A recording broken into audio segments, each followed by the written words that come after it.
Welcome to Ballsy, the podcast where I interview successful artists and creators on how they got the balls to sell their art and turn their practice into a profitable business. As a former entrepreneur turned artist, I realized that being an artist is basically like running a small startup. And you, the artist, are the CEO. I talk to artists about their businesses, talk real numbers, growth hacks, tools and tricks, and how they were ballsy enough to make that their career.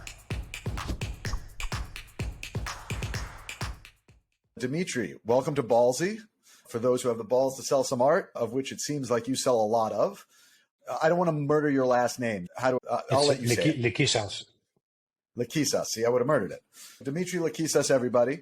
So usually to start, I always ask the artist just to tell the audience a little bit about their work. I'll put all your social links in all the notes, but give us a little background on what your work is, just from a visual perspective, and then we'll jump right in to the business side of it. Okay, so my work is all about optical art, and the theoretical name is pointillism, so I paint dots. And because I paint dots, and why is it optical? Because you both have an abstract perspective from it, and also a figurative aspect. If you have a distance to the work, those dots come together, and it's like a figurative image that you see. But from close by, it's a very abstract work with just colored dots. So that's what I do. By the way, I've been a huge fan of your work for a long time. And as you can tell, by my work is a 3D interpretation of your work. And I will be the first to admit there was one point when I was going to do like a 3D interpretation. I was going to think I'm copying you. So I backed off and took a slightly different tact. But there was a moment when I was like starting to lay out dots like yours. No problem. Anyhow, it has almost like a dot matrixy kind of, or like some of like the kind of old computer art kind of vibe to it, which I think is really beautiful and cool. And just this is probably been my one technical question. Do you literally paint each circle yourself, or is it like more? I do. Yeah. Wow. So you must have steady hand with a brush. Real, and how do you line them up so they're all so perfect? Very, very basically, how would anybody would do it? Just you measure with a measuring tape. You put your lines at so much centimeters. You space them out. So you first make a calculation how many dots that I need. Like you said, a dot matrix. I just mark the lines, and then with a big ruler, I make the lines in pencil, and then I just start. But you don't get the dots right at the first time, but that doesn't matter. I'm doing the coloring, and the dots are not super perfect. And then okay. When all that is done, when the paint is dry, and it does not dry, I don't use acrylics, I use oil paint. So it takes, It depends on which season I'm in. I'm here in Europe now. It takes 2 days to dry. Then I will adjust. And that could be with a scraper. I would scrape around the edge. It's almost like sculpting now to make my circle better. Yeah, because they're all dead perfect. Like it looks like the fact that you paint those by hand is fascinating because it looks like they're either printed or machine done or silkscreen laid. And no. Okay, so I'm even more impressed. That's even my hand is not particularly steady, and so I could paint 100 circles and I would have 100 different size circles. Yeah, it's difficult. But it's all about, again, the correction afterwards. They are not perfect from the first time. So I always try to start with a bit of context. How long have you been an artist? And we usually discuss how you decided to become an artist. Already from a kid, I've been very creative. All from school, I painted Americana. I was born in Belgium in 1969. We're about the same age. And American stuff was very cool. And I painted on jeans jackets in the back. I painted all the hockey game logos from the. Now I don't remember anymore. But it's not NBA, not basketball. That was not popular then. It was baseball. Baseball. All the baseball logos of the American teams, and I painted it in the back. So from there on, it started really from 15 years old, 16 years old, and I've been always painting on the side. comes in the way and you have to do it. You have to work. I always work at newspapers, so that's where my style comes from, like this dot matrix that you say, because in the Okay. printing world we have CMYK. Yeah. If you take a lens and you look very close to a print, you can see these dots. And I've always been fascinated. The art from Roy Lichtenstein with that dot pattern, and I always try to figure out how did he do it. But I figured out from watching documentaries, he had a steel grid with dots, holes basically, which he with a toothbrush, with a color, that's how he got his dot pattern. That's how I thought yours was. Yeah, no. But the difference is that my color has a separate color. Each dot is a separate color to make that image. Now, do you mix each one? Do you mix each color, or do you just have it? Wow. I mix each color, yeah. Okay, I have so many questions. Going back to how I became an artist, so to speak. Yeah, all my life I've been painting, then working in the newspaper. I painted on the side. At one time, I lived in the Caribbean for 23 years on St. Martin, Caribbean, the island in St. Martin. Yep. And so I worked at the newspaper there, 3 different newspapers actually, and I was a graphic designer. And the dream is always for anyone to improve in your life. It means side hustling and hoping that your side hustle would make as much income as your salary. And once that is true, boom, you leave your job and you continue. That has always been the goal. And it had, let's say, almost impossible to get there. But that was always the goal. I had a small art gallery on St. Martin, but that didn't pick up well. My art was also different than what I'm painting today. When you're an artist I can genuinely tell, I cannot say from a kid, which I did paint from a kid, but let's say from working at the newspaper, always on the side was painting in a different style of today, but I always had circles. And in your lifetime as an artist, I want to say, you are a loner. You cannot rely on anybody. Am I doing this right? Should I do it this way? Maybe I gotta try this. So this is the life of an artist. And why I'm saying this is because on the island of St. Martin, they were painters and they were painting the typical touristic images. And I did not want to do this. I did not want to paint a beach with a palm tree and a little canoe there. I did not want to do this. You could have done this and make a little side money, but that's like giving in. I did not want to do this. But this is also very tough. It depends on where your level is. You could say, shit, I need money. I'm going to paint the palm tree and the little ocean with a little boat and take $100 and wow, things are great. So with my art, I did not really had success. I was on St. Martin, mostly American tourists. And I sold Latin, but I advertised in American magazine, art news. But also, if you are a salary worker, these ads are very expensive. You don't really get results. It's a waste of money. So it's always a hustle, always a struggle. Your question would be, when did I become a full-time artist? Yeah, like at what point, obviously you were painting, you sold a couple of works. At what point did you sell enough, or was there like a catalyst where your work sold a certain amount? You're like, I think I can do this full time. What was the impetus to make that switch from a more commercial art and design job to a full-time artist? Okay. This is more of a life story now. It has nothing to do how did you transition to being a full-time. It was almost like out of necessity, and I want to tell you why. I met a girl, the story goes, on St. Martin, and made me to decide to leave everything, because I've been there over 23 years, and I just left everything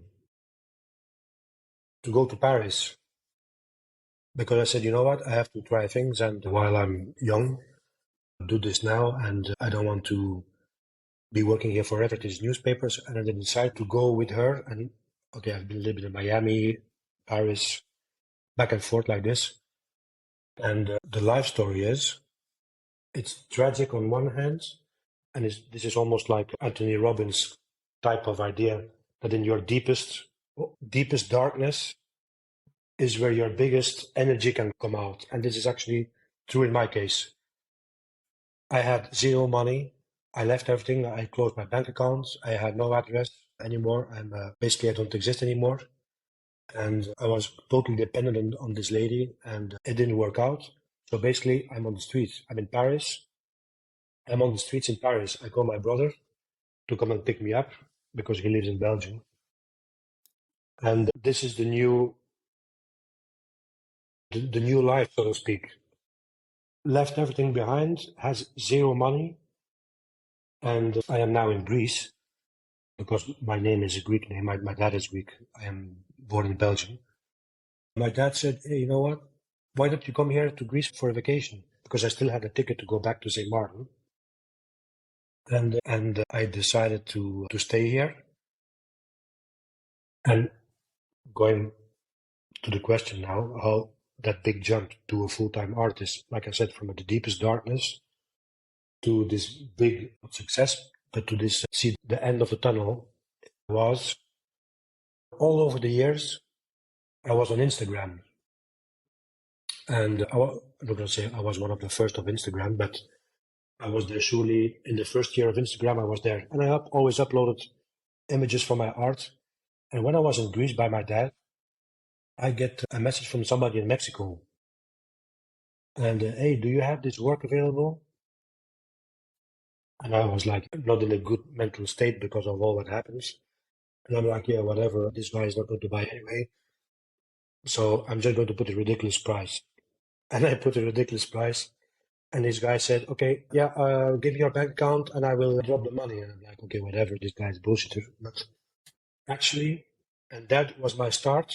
That's 6 years ago. And this is my true start of being a professional artist. 6 years ago. Okay, so I didn't realize it was that recent. So I also believe, like, my darkest, like, this sounds almost cheesy, but like at times I look for the darkest times in life because invariably the worst times in my life have been the biggest catalyst for change and have forced me to do something different and big. And so now when the really shit hits the fan, it still sucks, but like I can sometimes, it's very hard, but sometimes I can separate enough to be like, okay, something needs to be done here. So yeah. I relate completely to that trip. But let me tell you, sometimes that's what it takes. And to be open enough, even in a hard time, to see that and be like, huh, there's that. Yours is actually, of all the people I've spoken to, that's like the hardest snap I've seen. And that's cool. I like that. Yeah. And it sounds cheesy. I'm sorry to interrupt. No. I think for the people that would watch this, like artists that want to make money and be successful, I've always been on the search for how to sell art. And you get stuff on YouTube. Hey, yeah, I paint this, and you can post it on the marketplace and this and that. Not very valuable. And the person that will look at this will say, yeah, okay, that's cheesy. From a dark, you can get, but it's actually a real life story. What I want to say as a tip for a person, it sounds very cheesy, but that was actually the reality. To be successful in a way, it's a situation where you have nothing to lose. And I would almost say for the person, and it's one, cheesy, two, dangerous. Dude, you want to be an artist? And sometimes cliche, you would read this. You want to be an artist? You have to go in all the way. You have to go in all in. Yeah, that's easy for you to say. I got my bills to pay. I need my job, whatever it is. But truly, it could maybe be like, dude, just do it. Go away from your job. And man, you're going to hustle hard, but I think it would work out. It's something I just had one of those, this series of art. I was sticking around with a lot of art, and I had the same thing. I was like, I have to pick something. I have to stick with it and follow through and do nothing but that for 6 months and see where it takes me. And lo and behold, if you focus all of your attention and take a bunch of risks, guess what? Shit often works out. But it's hard. It's scary. It ain't easy. It is hard and scary, yeah, because you don't know the result. You think you're risking, yeah. You think you're risking everything, You just but have to try. the beginning of something. So you now sell a piece of art. You sell a piece of artwork on Instagram, and you're like, someone just gave me a lot of money for a piece of art. So it clicked in your head, I'm going to make art. At what point, what were like the next steps? Did the inbound keep coming? Did you start posting more? What were the next steps to make your career be more than selling one piece of art? So at that moment, immediately the switch went on. This is it. This is my destiny. Because I always wanted to be this. I always had a clear vision that this is what I want to do. But it was just so hard to get to if you have that job. Sure. And you're doing this as a side hustle. Yeah, but this time I could go 100% in it. I had nothing to lose. Okay, sold that art. Yes, this is it. I'm doing this 100%. And I just hustled wild on Instagram. Okay, all the galleries, anything that I could contact, I did contact. And okay. I had many hits. No, so sorry. So you would literally just reach out to people on Instagram, like galleries you liked, and just contact them and say, hey, take my art. Yeah. And it sounds, it's very difficult also and very annoying. It's like looking for a job because it's always, sorry, we have our roster for the year is finished. And, we really like your art, but we cannot take on any new artists. It's always like this. The rejection's part of it. Yeah. It's really, again, that cliche, many cliches. It's a numbers game, but you have to write 100 to get one that says, and also it's not galleries, again, for the ones that are viewing, galleries are not end all be all. You need to have a portfolio of ways. It's not because when you are, let's say, nowhere or you're starting to be an artist, you are thinking, oh man, I need a gallery. No, you don't need a gallery. That should be your first goal. So that's a good question. That's one of the things we like to talk about here. Like, what do your channels look like? What percentage of your sales are social media, are direct, are gallery, are online or digital gallery? Because I separate those between like brick and mortar versus like the singular arts and Saatchis and such. What does your product mix look like? And also with that, is it only paintings? Your work seems like it would be very print friendly to me. So do you have a lower price point print and a higher price point? I do, but it's very limited, not much attention. People really like to have the original work. But so your work is not the biggest. Really? I would think your work would be like a huge print business for like at a lower price because your work is expensive. Yeah. It is, like, and for point of reference, you're what? But again, $10,000, $5,000. It's always 10 grand for a 34 inch on 34 inch. Okay. And you don't find that you have like a bunch of interested fans that would like at a 200, 300, 400 price point would like to do a print? Like I would think your work is just so graphic, like it feels so cool. But again, that's where the distribution end comes in. You need a good partner that has a distribution channel. For example, now a good example is Avant Arte. Do you know these guys from Holland? Who? Avant Arte. I've heard of it. Avant Arte. Okay, for example, they are two young guys from Holland, and they established a following of art collectors, basically, for reasonable price art. But again, it's curation. I'm not in there, and you cannot get in there. They need to find you somehow. But once you are in there, they do sell prints, $600 prints. But I don't have that outlet. And on my own, I can push this on Instagram, but still, I'm not going to make a lot of prints. Interesting.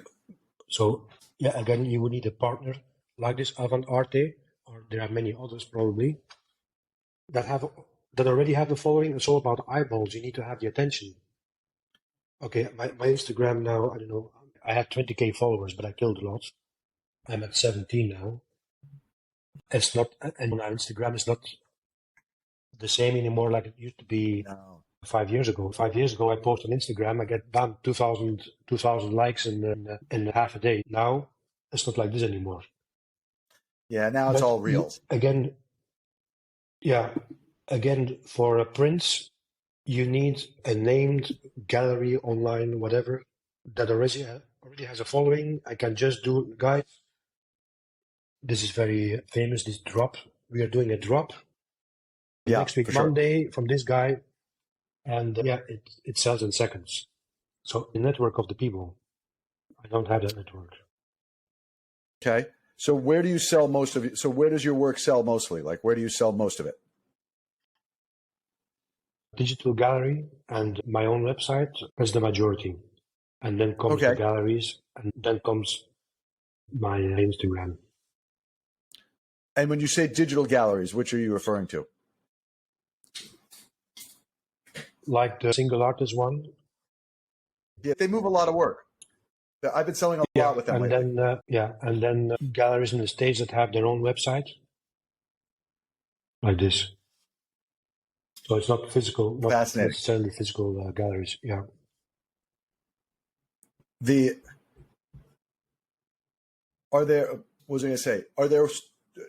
Most of your work is a similar size, or do you have a particular work that's like a bestseller, or what's interesting about yours is you get to piggyback on a lot of things in the cultural zeitgeist. You can play a lot with and be producing other images, but like in your style, which I always think is really cool because it lets you touch 2 or 3 like connection points to people. I saw you did the whole NFT series of CryptoPunks and other things that I thought was interesting. I love the numbers as well. I thought that was really cool because it created like this kind of blurry kind of number that I like. Those are Is there a certain style or a certain category of your work that sells predominantly better than others?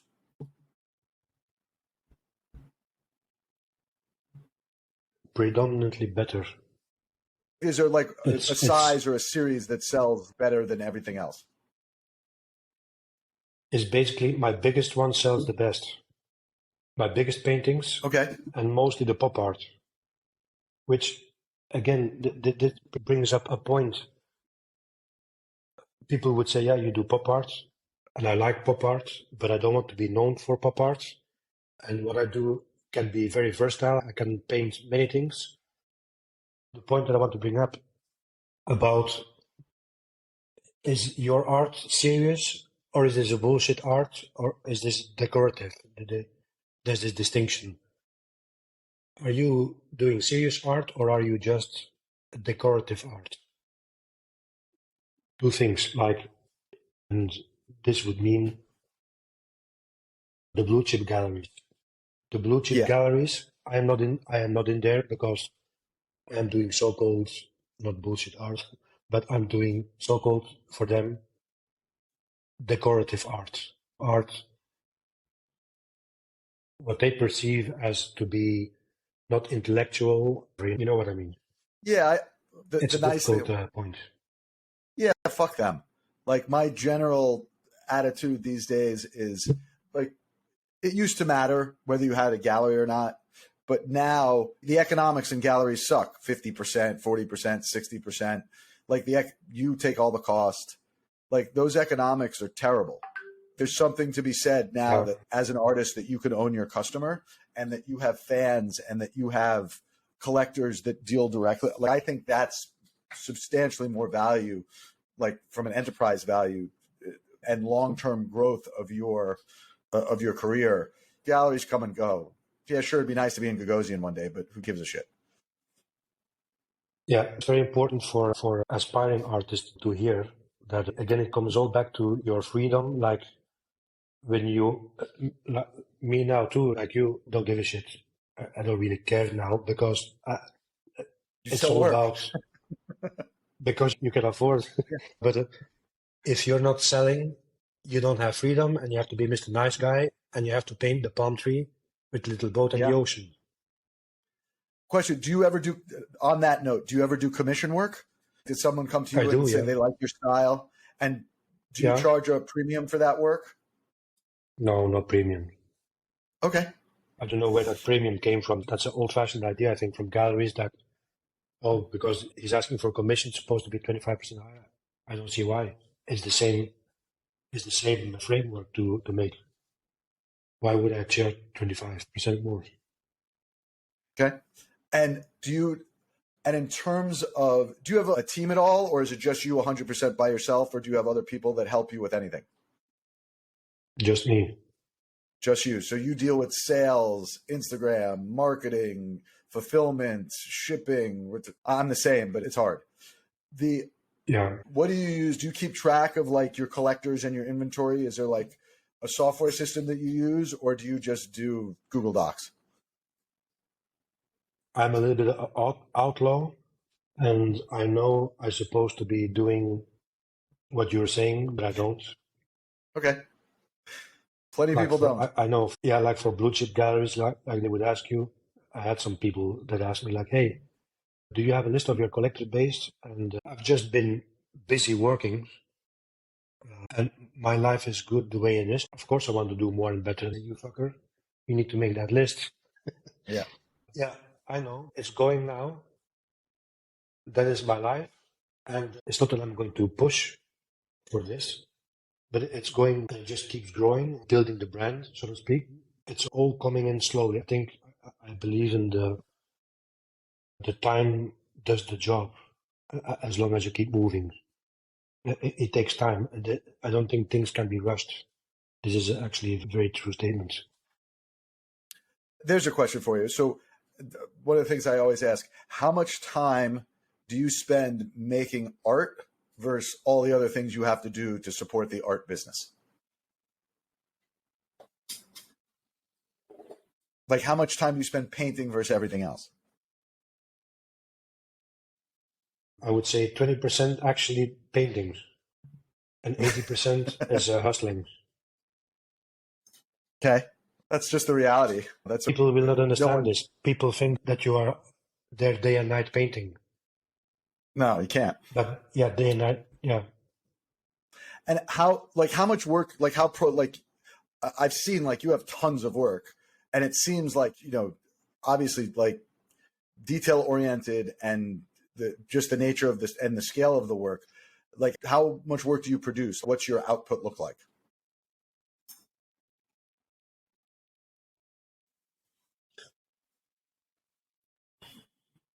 It's difficult to say. It depends on the gallery demand. If a gallery says, look, we need 3 paintings, I do all 3 at the same time. Okay.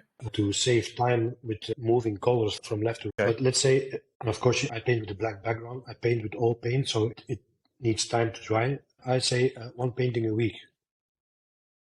1 painting a week? Okay. And then stuff in between.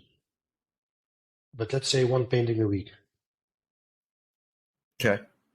All right. So it's slow. It is. Yeah, it's a slow process. I can hustle very hard and do it in, let's say, but that's killing myself in 3 days for painting. Okay. But that's killing myself. It's not good. And what do you spend? So the other 80% is the hustle. So what is the rest of that time like? How do you figure that looks like? How much is spent on marketing and outreach, dealing with galleries, like fulfilling? Do you keep any inventory, or do you sell it as soon as you get it? I don't have inventory. You don't have inventory, so you're behind. Yeah. That's awesome. I can't wait to one day have that feeling where I can't create work fast enough. That has to feel good that you have a. So you basically, do you have a waiting list? Not really a waiting list, no. Okay.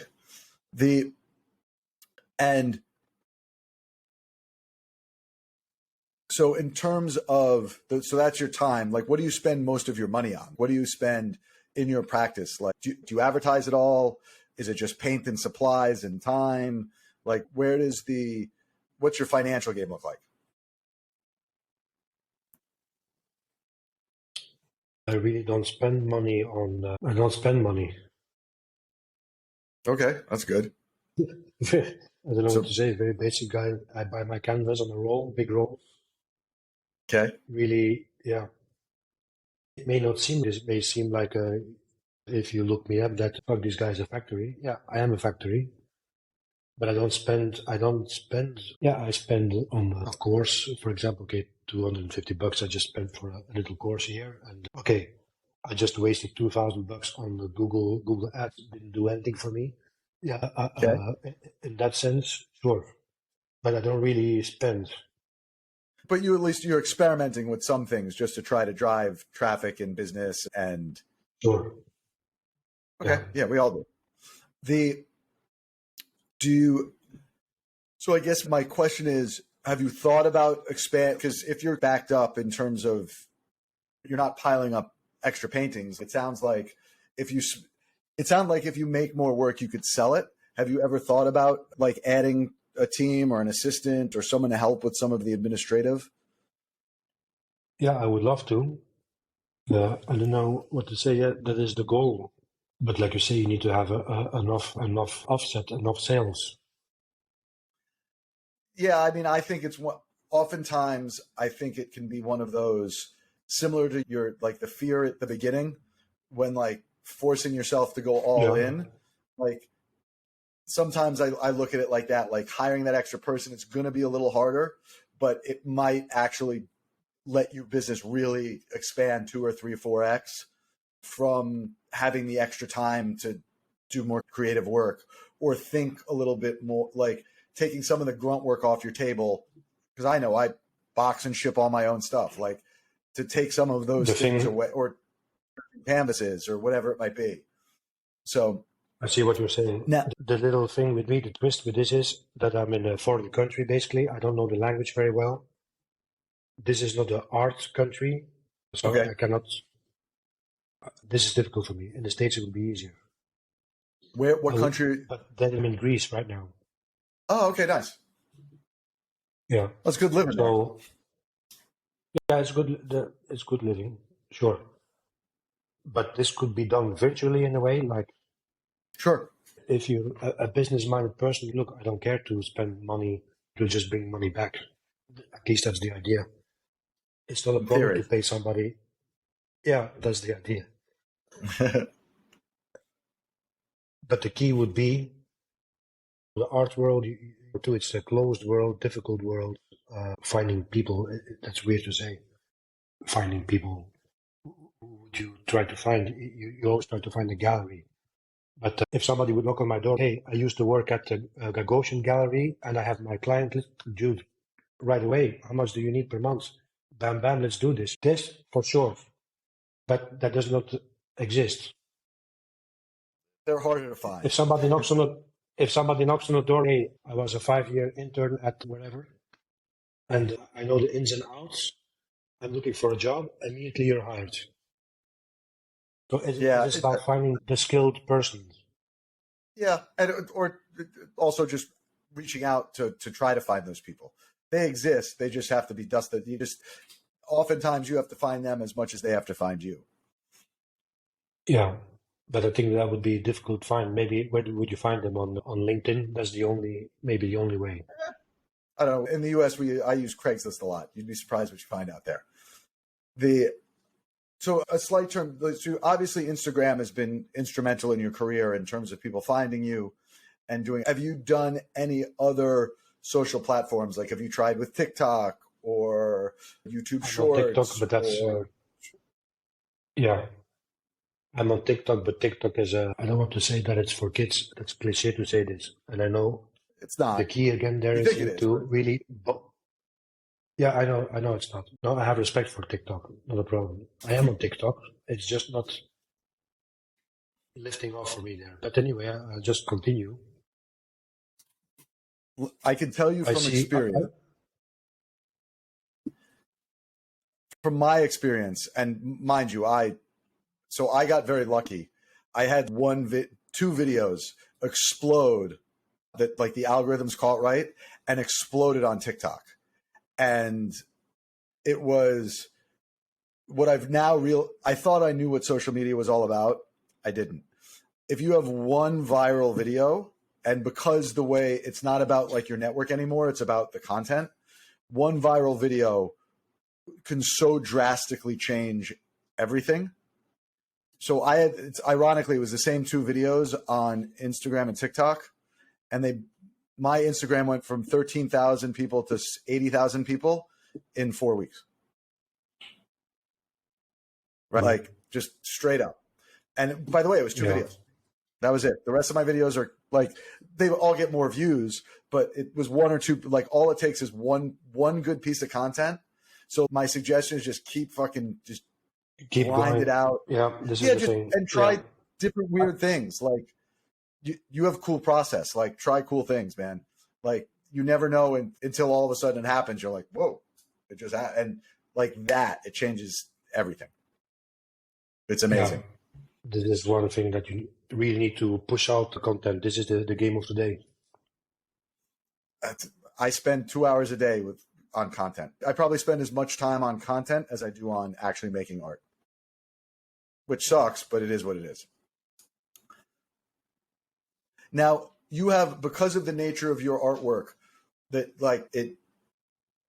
it's very versatile. Do you ever do like collabs or with other people because they like your style, and do like interesting collabs with different people? Not really. No, I have not done a collab. I did a collab with the furniture designer in Portugal. Yeah, that won my stuff on their furniture, but not really like two artists together. No, I would like to do. No, I actually meant more. I meant more like the furniture thing. Do people like take your stuff and put it on their product? Yeah, like a licensing deal. Yeah.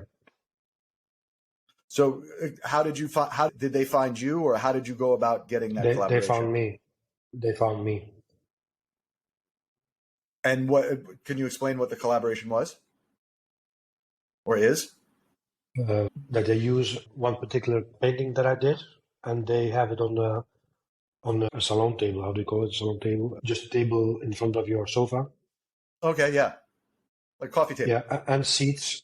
A coffee table, and also seats with cloth. I bet you that looks pretty cool. Dining chairs with my stuff on there. Yeah. And what brand was that with? Oh man, it's difficult now to think about. Don't worry, I'll edit it to make it look good. Yeah, I got a lot of stuff on my head. Sometimes I have a short memory. It's okay. I'm with you. I'm of the same age. If you remember, tell me. I'll edit it in. Do you do any PR? Do you do anything with a publicist or anything like that? Or have you played around with PR? Because there's some articles and some interesting things around about you.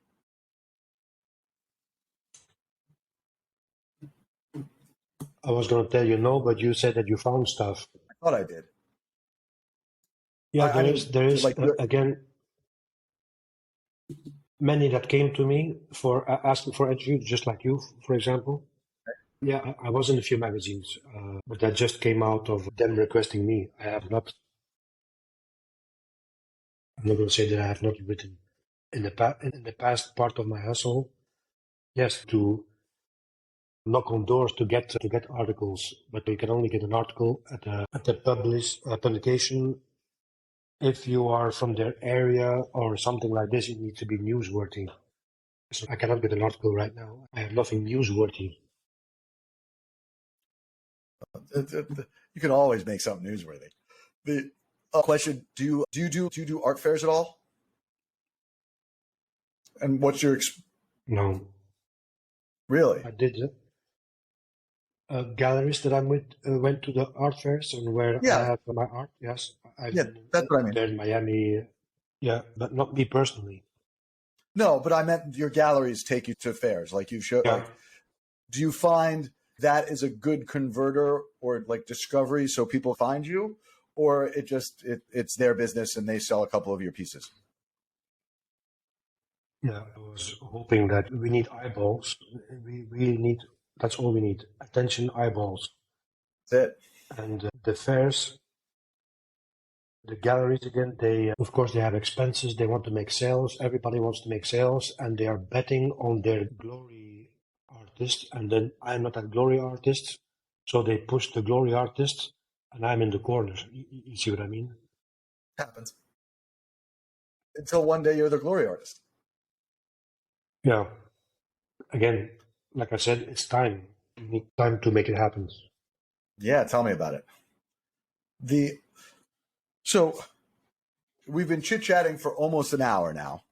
And so one of the things I like to do as we start coming to the end of the interview, and this is because a lot of the people who watch this are other artists, some fans, but there are a lot of this is for me a pay it forward kind of thing where you try to learn and teach. So I usually ask 3 questions. 1, what was your biggest mistake? I wish you could do that one over. On the flip side of that, what was your greatest achievement? And then what's your best piece of advice, like a tool, a trick, a tip, that's something you would get, or some piece of advice. You gave it you gave one earlier, so that one might be a redo. But anyhow, so let's start. What do you think the biggest mistake was? We could really speak for hours and give really golden nuggets to every aspiring artist out there. I know this. Please. Because I had a difficult time and mistakes. What are the mistakes? I had some sucking situations from gallery fights in between, for example, but is that my mistake? It's not really my mistake. Galleries that are jealous from each other. What the fuck? I thought that we had in Saint-Tropez and now you're in Monaco. What the fuck? And look, and that gallery is putting your prices at this price and our prices at this price. Yeah, but is that my mistake? No. How do you manage that? So shitty things happen, and again, depends where you are. Like for the aspiring artist there that wants to have, I want to be in a gallery. The gallery is my savior. I will sell art. It's not true. It is difficult with galleries. I had a situation with a gallery in France that was jealous. Then I was also with another gallery, also in France, and they kicked me out. Another one example. I was with a gallerist in Connecticut. Oh fuck! And it was a good gallery, and they sold a lot of my stuff. Really sold a lot of my art. I don't know if I should name the name, but I did one post on Instagram. If you say that a mistake, that is not a mistake. But again, it goes to show you about your freedom as an artist. Are you really that free, or should you be Mr. Nice Guy? Oh yes, I'm going to paint this, and I'm going to be nice, and because you're scared to whatever. Yeah, I got kicked out from this good gallery because I painted a painting of a lady like this with a cucumber, like doing a blowjob. It was actually a very cool painting. And the day after, I get an email from the gallery. Dear Dimitri, in regards to this post that you made, the gallery assistants found it so whatever, and we can no longer work with you. Is that a mistake for me? Is that a mistake? No, because that's your artistic vision, right? Look, this was not porn or whatever, and to be clear, all what I paint is what I personally like to paint. Of course. I wanted to paint this with a cucumber. I liked it myself. That's what I did. That's what I painted. Was it a mistake to put it on Instagram? No, it was not a mistake. Actually, I had so many. It was like a super post. It was a super post comment, but the gallery kicked me out, and it was a super post. And I killed the post. Right, when you get controversy, controversy always brings forward. That's good. Controversy is good. It's great. Controversy was it Connecticut? I don't know if they. Yeah, it's a pity because that was a good gallery. It's just that they were so religious. I don't know. Yeah, happens. So you have to be. I don't know. Do you have to be careful? No, you're an artist. You have to do what you want. But again, it depends on that. Where you are, if you can afford that freedom, this is the difficulty of being an artist. And so what do you think your biggest and greatest art achievement is so far? You know what it is? My biggest achievement is that I can live from my art.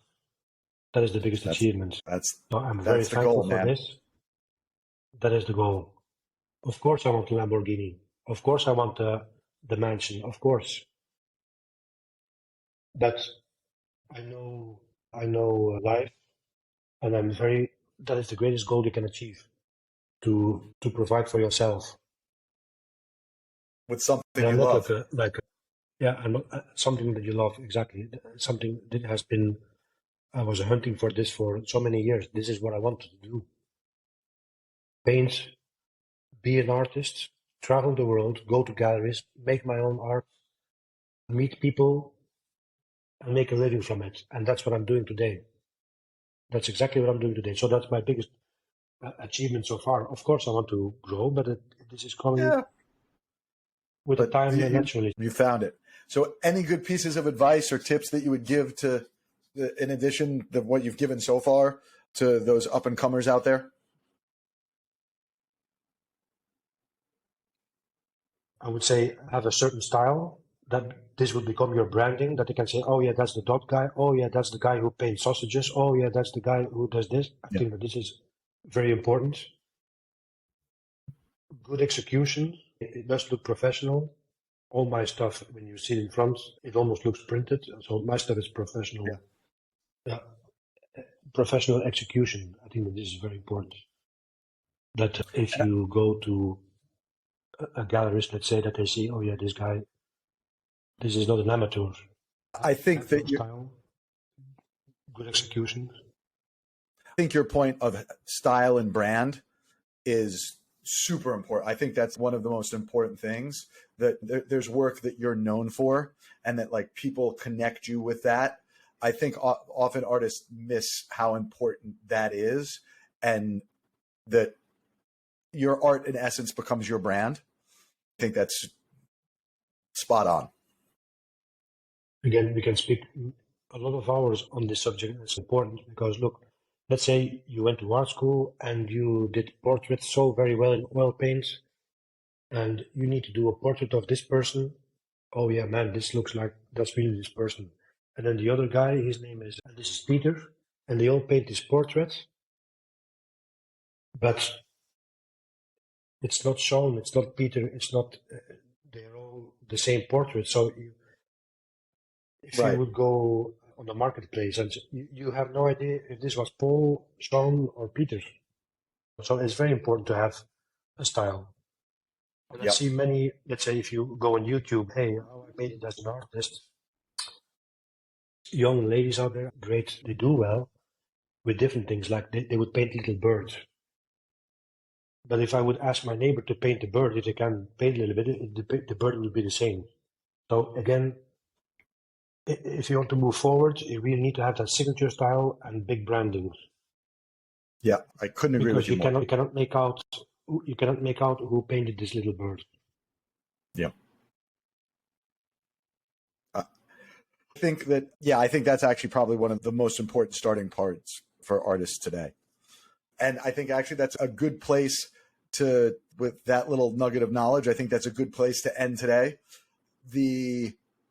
Where do people find you, and where do people find your art?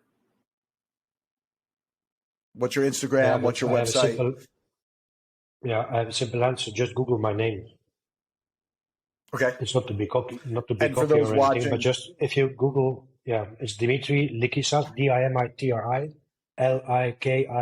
Likissas. Just Google it, and you will find your platform that you're on. Maybe it's Facebook, maybe it's Instagram, maybe it's Twitter. I'm everywhere. You can always be contacted easy. Perfect. And just so everybody knows, I will put all the links in the notes below, and so you can track down his work, which is awesome. And now that I know actually how you make it, I'm even more impressed.